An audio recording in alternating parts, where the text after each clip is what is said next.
In the heart of the mountains, where time flowed like the river, lived a young woman named Amrita, daughter of Guru Harish, the village's renowned healer. In this quiet corner of the world, tradition ruled and expectations loomed large.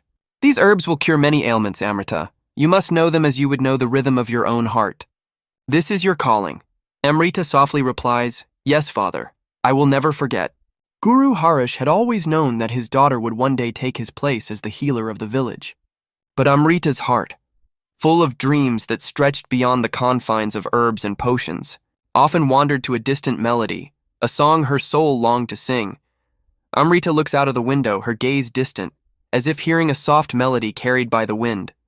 A faint smile crosses her face. One evening, as the sun sets and the villagers gather by the river for a celebration, a traveling bard, Aryan, arrives. He stands near the water, strumming his lute. His voice fills the air, smooth and melodic. Amrita is mesmerized by his music. The crowd gathers around, enchanted by his tune. Aryan sings beautifully. The river sings to the moon. As the stars begin to dance, life is but a fleeting tune caught in destiny's trance. Amrita stands in the crowd, captivated. The music stirs something deep within her heart. After the performance, Amrita approaches Aryan shyly. "Your music. It's beautiful. It feels like it speaks to my soul." Aryan smiles and warmly says, "Music is the voice of the heart, Amrita. It speaks where words fail. I've always dreamed of making music. But my father, he needs me to help him with the healing. I must carry on his legacy." "You are entitled to your actions, Amrita, not the results. True joy comes from following your heart, from doing what you love." Amrita listens carefully, her eyes filled with longing. She nods slowly, torn between her passion for music and her duty to her father. Amrita's heart, once confined by her father's expectations, now danced to a new rhythm. She began sneaking out in the dead of night, meeting Aryan by the river, learning the art of music. But with every note that blossomed from her flute, guilt weighed heavier on her chest. One evening, Guru Harish returns home earlier than expected. He finds Amrita playing the flute by the river, her face illuminated by the silver moonlight.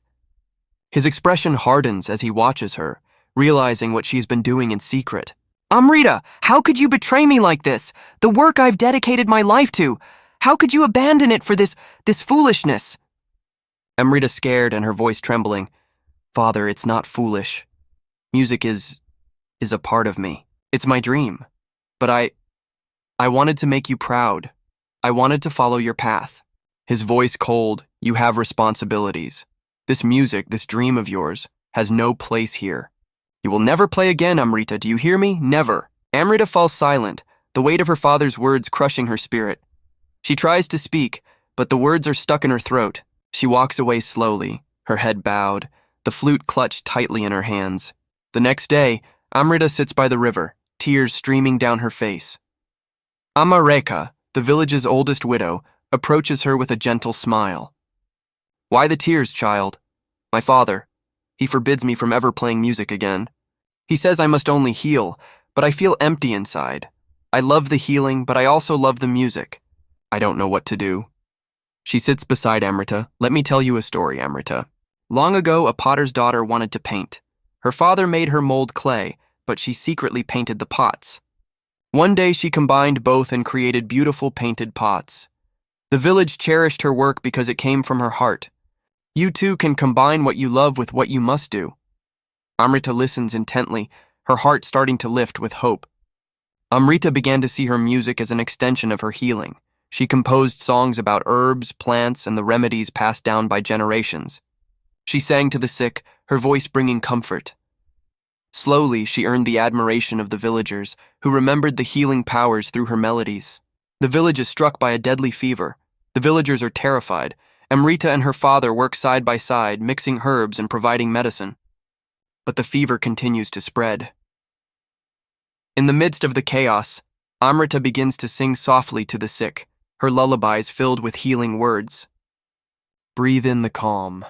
Feel the warmth. Let the fever pass. Let it be gone. Trust the earth. Trust the moon. Healing comes with the morning bloom." The sick begin to calm down, their breathing steadying. Guru Harish looks on, his heart heavy with realization.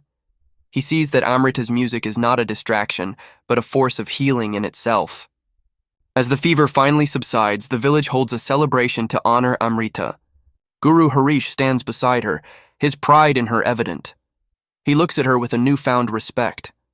And with a soft smile, Amrita, I see now, your music is not separate from the healing. It is a part of it. You found your true path, and I will walk it with you. Amrita smiles, tears in her eyes as she hugs her father. Together, they open a small school where Amrita teaches both music and healing. Amrita had found balance. Her music and her healing were no longer at odds. They were two parts of the same whole, a harmony that healed both her soul and the world around her. Amrita stands by the river at sunset, her flute in hand. She plays a gentle tune, the melody carried on the wind. Aryan, the bard, walks up behind her, hearing the music. He smiles softly, whispering to himself. She has found her karma.